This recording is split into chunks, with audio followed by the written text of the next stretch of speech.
മഹാഭാവി ചത്തനേലോടാ. ഇന്ന് ഞാൻ സംഭവം എന്താ? ചെക്കിംഗ് ഇൻസ്പെക്ടറായി നിയമിച്ചുകൊണ്ടുള്ള നിയമന ഉത്തരവ്. ഡബിൾ വിസിലോടുക്ക് വണ്ടി പോട്ടെ. അതെ പോട്ടെ. ഒരു ചെക്കിംഗ് ഇൻസ്പെക്ടറെ നിയമിക്കുമ്പോഴേ കണ്ടക്ടർ മുൻകൂട്ടി അറിഞ്ഞിരിക്കണം. അതാ ലേബർ നിയമം. KPTTCയുടെ നിയമം ഇങ്ങനെയാണ്. നിയമം കയ്യിലിരിക്കത്തേ ഉള്ളു കേട്ടോ. ചെക്കിംഗ് ഇൻസ്പെക്ടർ നാളെ മുതൽ വന്ന് ചെക്ക് ചെയ്തോളൂ കേട്ടോ. മുൻകൂട്ടി അറിഞ്ഞിരുന്നാലേ എനിക്കൊരു തയ്യാറെടുപ്പിനുള്ള സമയം കിട്ടുമല്ലോ. അതുകൊണ്ടാ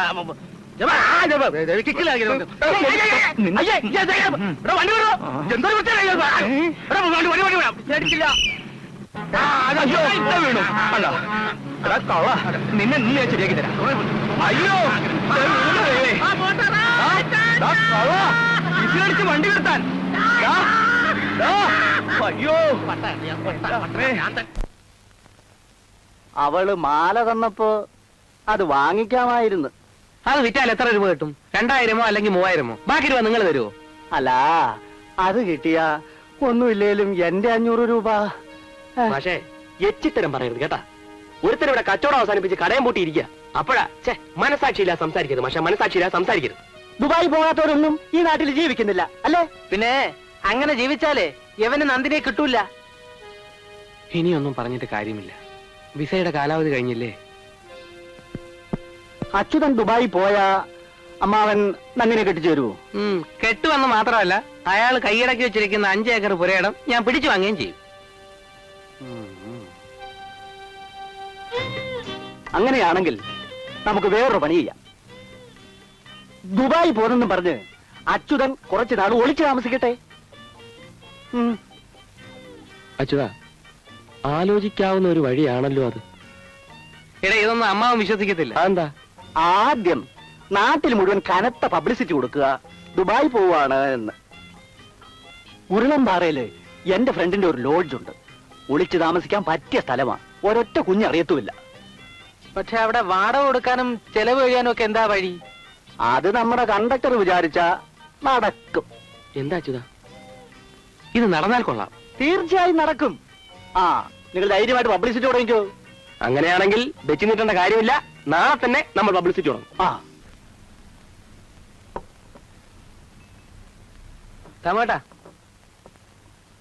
ദാമോട്ടാ, ഞാൻ ദുബായിലേക്ക് പോവുകയാണ്. അതെയോ? അതുകൊണ്ട് ദാമോട്ടന്റെ അനുഗ്രഹം വേണം. എപ്പോഴാ യാത്ര? അടുത്ത ബുധനാഴ്ച. പിന്നെ നമ്മുടെ കുഞ്ഞിക്കണ്ണനോടും അബ്ദുക്കയോടും ഒന്ന് പറഞ്ഞേക്കണേ. ഒരു നല്ല കാര്യത്തിനല്ലേ, എല്ലാവരും അനുഗ്രഹം വേണം. പോയി നന്നായി വാ. അച്യുത, ദുബായി പോവല്ലേ, അല്പം സെന്റ് അടിച്ചിട്ട് പോകും. തന്നത്താൻ അടിച്ചോണ്ടിരുന്നാ മതി. അമ്മാവാ, ഒന്ന് അനുഗ്രഹിച്ചേക്കണേ. നന്നായി വാ മോനെ. അപ്പൊ എല്ലാരോടും അടുത്ത ബുധനാഴ്ച. തോമാച്ചോ,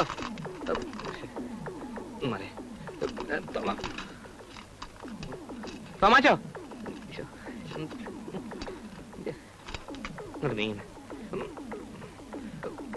തോമാച്ചോ ഒന്ന് നിന്നേ, ഒരു അത്യാവശ്യ കാര്യം പറയാനുണ്ട്.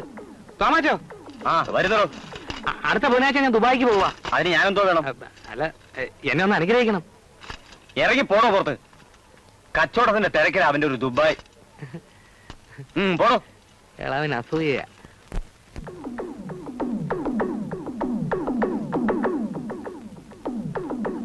നാരായണ,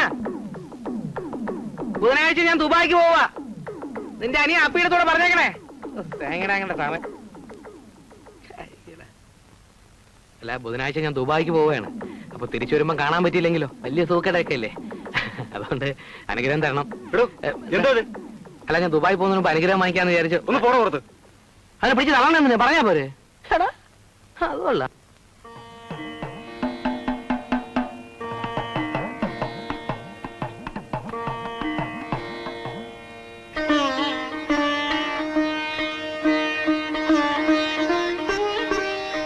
അച്ചേട്ടൻ പോയി കാണുമെന്നാണ് വിചാരിച്ചത്. നന്ദിനിയോട് യാത്ര പറയാതെ ഞാൻ പോകുമെന്ന് കരുതിയോ? എന്തിനു യാത്ര പറയണം? ഞാനും അച്ചേട്ടനും തമ്മിൽ ഒരു ബന്ധവുമില്ലല്ലോ. ഇല്ലേ? അന്ന് അങ്ങനെയാണ് എന്നോട് പറഞ്ഞത്. അല്ല നന്ദിനി, എനിക്ക് കൊഞ്ചാനും പുന്നാനും ചൊല്ലാനൊന്നും അറിയില്ല. സ്നേഹമുള്ളവരോട് ഞാൻ അല്പം ക്രൂരമായി പെരുമാറും. സ്നേഹമുള്ളവരോട് മാത്രം. നേരാണ് പറഞ്ഞത്. ദൂരെ നിന്നുകൊണ്ട് ഞാൻ വീർപ്പുമുട്ടുകയായിരുന്നു. എന്റെ സ്നേഹം എങ്ങനെ അറിയിക്കണമെന്നറിയാതെ ഞാൻ വിഷമിക്കുകയായിരുന്നു. ധാരാളം പണവുമായി ഞാൻ തിരിച്ചു വരും. അതുവരെ അല്ല, ഞാൻ പറയുന്നത് മനസ്സിലാവുന്നുണ്ടോ? നന്ദിനി എന്റെ സ്വന്തമാക്കാനാണ് ഞാൻ പണം ഉണ്ടാക്കിക്കൊണ്ട് വരുന്നത്. ആര് ചോദിച്ചു അച്ചൂട്ടനോട് പണം? അല്ല, നന്ദിനി ചോദിക്കില്ലെന്ന് എനിക്കറിയാം. പക്ഷേ അമ്മാവന്റെ മുന്നിൽ അന്തസ്സായി ചെന്ന് നിന്ന് പെണ്ണ് ചോദിക്കാൻ പണം ഒരു പ്രശ്നം തന്നെയാണ്. വെറും പണമല്ല, ഗൾഫ് മണി. പണക്കാരനായാലും ഇല്ലെങ്കിലും നന്ദിനി എനിക്ക് വേണ്ടി കാത്തിരിക്കില്ലേ? എന്നെ വിശ്വാസമില്ലേ? ഉണ്ട്, അതല്ല, ഞാൻ പോവുകയാണ്. I will be back with Gulf money. Okay?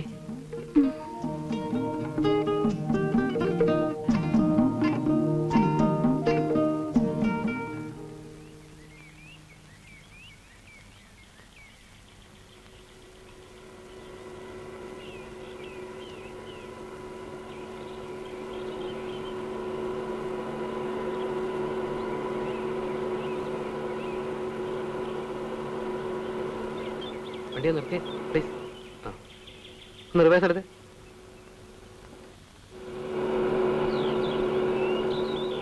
മതി മതി. ഭാസ്കരേട്ടാ, ഞാൻ ദുബായിക്ക് പോവാണ്. നേരത്തെ വന്ന് കണ്ട് പറയാൻ പറ്റില്ല കേട്ടോ, ക്ഷമിക്കണം. എന്നെ ഒന്ന് അനുഗ്രഹിക്കാൻ വേണം. ദൈവം സഹായിച്ച് 8000 രൂപ ഒത്തു കിട്ടി. പോയിട്ട് എപ്പോഴാ വരിക? എത്രയും പെട്ടെന്ന് പണക്കാരനാവണം. ഈ നാട്ടിൽ പണമില്ലാത്തതിന് ഒരു വിലയുമില്ല ഭാസ്കരേട്ടാ. അല്ല, 12 ഫ്ലൈറ്റ്. ഞാൻ പോയിട്ട് വരട്ടെ. നന്നായി വാ മോനെ.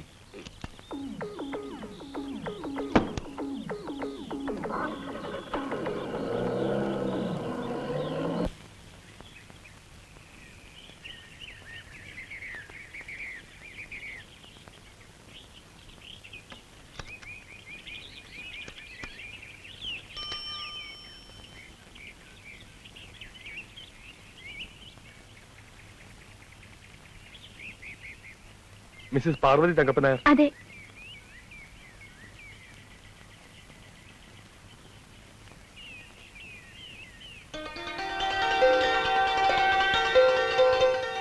അമ്മയ്ക്കാ അച്ചേട്ടന്റെ കത്ത്. ഞാൻ ഇന്നലെ വിചാരിച്ചു അച്ഛന്റെ വിവരങ്ങളൊന്നും അറിഞ്ഞില്ലല്ലോ എന്ന്. അവന്റെ വിവരം അറിയാത്തതുകൊണ്ട് നിനക്ക് ഉറക്കത്തിന് വല്ല തടസ്സം ഉണ്ടായോ? സ്വന്തം കൂടപ്പുറപ്പിന്റെ മകനല്ലേ, അവനോട് എന്തിനാ എങ്ങനെ കെറിവ്? അവൻ എവിടെയെങ്കിലും പോയി പഴച്ചോട്ടെ. അവൻ വല്ല ബോംബെയിലും തെണ്ടിത്തിരിഞ്ഞ് പഴയ്ക്കുന്നുണ്ടാവും. അല്ല അച്ഛാ, ഇത് ദുബായിൽ നിന്ന് എഴുതിയതാ.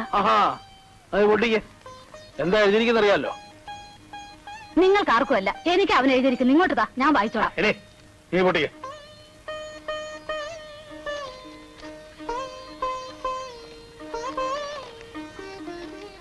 ഉറക്കം വായിക്കും. പ്രിയപ്പെട്ട അമ്മായി, എഴുതാൻ വൈകിയതിൽ ക്ഷമിക്കണം. അവിടുന്ന് യാത്ര തിരിക്കുമ്പോൾ ഞാൻ വലിയൊരു തെറ്റ് ചെയ്തു. ഞാൻ അങ്ങേയറ്റം ബഹുമാനിക്കുന്ന എന്റെ അമ്മാവനോട് യാത്ര ചോദിക്കാതെ പോന്നതിൽ ഞാനിപ്പോൾ നീറുകയാണ് അമ്മായി, നീറുകയാണ്. വിസയ്ക്കുള്ള കാശ് അമ്മാവൻ തന്നില്ല എന്ന ഒറ്റ കാരണത്താൽ ഞാൻ അങ്ങനെ ചെയ്തു. അമ്മാവന്റെ സാമ്പത്തിക ബുദ്ധിമുട്ടുകളെ പറ്റി ഞാൻ ചിന്തിച്ചില്ല എന്നുള്ളതാണ് എന്റെ ഏറ്റവും വലിയ തെറ്റ്. എനിക്ക് മാപ്പ് തരാൻ അമ്മാവനോട് പറയുക. എന്നിട്ടും അവന്റെ ഒരു സ്നേഹം കണ്ടില്ലേ? ഇവിടെ ആർക്കൊന്നും മനസ്സിലാവില്ലല്ലോ. ഒരു പ്രത്യേക സാഹചര്യത്തിൽ ഇവിടുത്തെ ഒരു അറബി മുതലാളിയുടെ ജീവൻ ഞാൻ രക്ഷിച്ചു. ഇപ്പോൾ ആ അറബി മുതലാളിക്ക് അച്യുതൻ എന്ന് പറഞ്ഞാൽ ജീവനാണ്. അങ്ങേരുടെ പല പല ഫാക്ടറികളും സ്ഥാപനങ്ങളും ഇപ്പോൾ എന്റെ മേൽനോട്ടത്തിലാണ്. എല്ലാ അമ്മാവിന്റെ അമ്മായിയുടെ അനുഗ്രഹം. എനിക്ക് ഇഷ്ടമുള്ള അത്രയും റിയാല് ശമ്പളമായി എടുത്തോളാനാണ് അറബിയങ്ങൾ പറഞ്ഞിരിക്കുന്നത്. നന്ദിനിയുടെ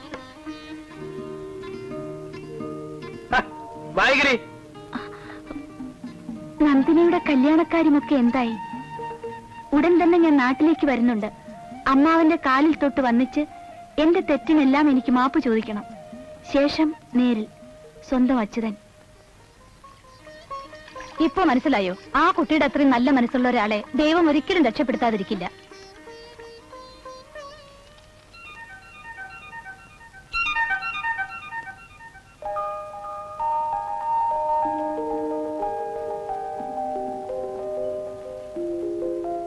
എടാ ഉമ്മറേ, മുറിയിലൊന്നും വെള്ളമില്ലല്ലോ. ആളുകൾക്ക് കുളിക്കാൻ നിനക്കൊന്നും വേണ്ടേ? വേഗം പോയി വെള്ളം എടുത്തോളാ ഹാമുക്കെ. ഇന്ന് നല്ല മീനൊന്നും കിട്ടിയില്ല, അതുകൊണ്ട് വെജിറ്റേറിയൻ ആകാമെന്ന് വെച്ചു. നിങ്ങൾ ആ സ്റ്റൗവും പാത്രമൊക്കെ എടുത്ത് പുറത്തുകൊണ്ട് വെച്ചോട്ടെ. ചുവരിലാ കരിയ. പുറത്ത് വെച്ചാ സ്റ്റൗ കാറ്റുകൊണ്ട് കത്തില്ല കോയ. കത്തുന്നില്ലെങ്കിൽ ഹോട്ടലിൽ പോയി ഊണ് കഴിച്ചോ. ഒരു മാസമായിട്ടില്ല പെയിന്റ് അടിച്ചിട്ട്. ഹോട്ടലിൽ പോകാൻ അതിനുള്ള കാശില്ല. മാത്രമല്ല, നാട്ടിലുള്ള വല്ല ചെകുത്താന്മാരുടെ കണ്ണിപ്പെട്ട് അതോടെ തീരും. ആളും കൂടില്ലാത്ത സ്ഥലത്ത് ലോഡ്ജ് നടത്തുന്ന ഞമ്മക്ക് പ്രാന്താന്നാ ഉമ്മ പറയുന്നത്. വളരെ ശരിയാ. നിങ്ങളെ പോലെ താസാമികളെ താമസിപ്പിക്കുന്നത് നമുക്ക് പ്രാന്ത് തന്നെ. ആലിക്കോയെ വിചാരിക്കുന്നുണ്ടോ ഞാൻ വാടക തരില്ല എന്ന്? എപ്പോ? നേര് പറഞ്ഞാൽ എന്റെ ബാപ്പക്കായിരുന്നു പ്രാന്ത്. ഇല്ലെങ്കിൽ ഇതുപോലുള്ള സ്ഥലത്ത് നമ്മളെ കുഴിയിലാക്കാൻ വേണ്ടി ഇങ്ങനെ ഒരു കെട്ടിടം വാങ്ങിയിടുവോ? സത്യത്തിൽ ആലിക്കോയുടെ സഹായം ഇല്ലായിരുന്നെങ്കിൽ ഇതൊന്നും നടക്കില്ലായിരുന്നു. പിന്നെ മറ്റേ കാര്യം ഞാൻ ശരിയാക്കൊണ്ട് വന്നിട്ടുണ്ട്. ഇതാ എല്ലാം കൂടി 100 രൂപയായി. അല്ല, ഒന്ന് ചോദിച്ചേ, നിങ്ങൾക്ക് നമ്മളോട് വല്ല ദേഷ്യമുണ്ടോ? നിങ്ങളെ അമ്മ നമ്മളെ പിടിച്ച് ജയിലിന്റെ അകത്താക്കും മാഷേ. ആ ഒന്നും നടക്കില്ല. ആലിക്കോയ ഈ വേഷം ഇട്ടുകൊണ്ട് നേരെ അങ്ങ് ചെന്നാ മതി. ബാക്കി പവിത്രം പറഞ്ഞോളൂ. ആലിക്കോയ എപ്പോഴും പറയാറില്ലേ സിനിമയിൽ അഭിനയിക്കാൻ ആശയമുണ്ടെന്ന്. ഇത് അഭിനയത്തിന്റെ റിഹേഴ്സലാണെന്ന് വിചാരിച്ചാ മതി. അവിടെ ഏതെങ്കിലും സിനിമ ഡയറക്ടർമാർ വരുമോ? കോയക്ക് സിനിമയിൽ അഭിനയിച്ചാ പോരെ? ഇത് ഒത്തു വന്നാൽ ഞാൻ തന്നെ സിനിമ എടുക്കും. നാദിയ മൊയ്തുന്റെ ഹീറോ ആയിട്ട് ആലിക്കോയക്ക് അഭിനയിക്കണോ? അത്രയും വേണോ? ഇരിക്കട്ടെന്ന്. ആലിക്കോയ, നാദിയ മൊയ്തു, ഈ ടീമിനെ ഞാനൊന്ന് എസ്റ്റാബ്ലിഷ് ചെയ്തെടുക്കും. കൊച്ചു കള്ള, ഐസ് കട്ടമ്മിൽ പെയിന്റ് അടിക്കല്ലേ മോനെ. നമുക്കിത് നോക്കാം. ഇതാ പിടിച്ചോളൂ. ഇത്